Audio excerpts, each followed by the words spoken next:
இருக்கிறவங்கள ஸ்கூல் குழந்தைங்க ரயில் வந்திருந்தா என்ன ஆகியிருக்கும்? வயித்துல அடிபட்டுச்சா?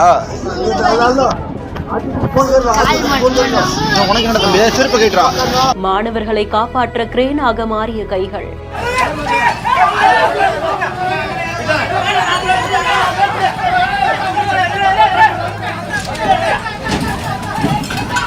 விருதாச்சலத்துல ஒரு மெட்ரிகுலேஷன் ஸ்கூல் ஒன்று அமைஞ்சிருக்கு. இந்த பள்ளியில ஏராளமான மாணவர்கள் படிக்கிறாங்க. அதுல பவளங்குடி கிராமத்துல இருக்கக்கூடிய மாணவர்களை அழைத்து செல்றதுக்காக தனியார் வேன் ஒன்று புறப்பட்டு குழந்தைகளோட பயணம் மேற்கொண்டிருந்திருக்கு. அப்போ பூவனூர் ரயில்வே கேட் கிட்ட ஓட்டுநருடைய கட்டுப்பாட்டை இழந்து அந்த வாகனம் அப்படியே கவிழ்ந்து விழுந்து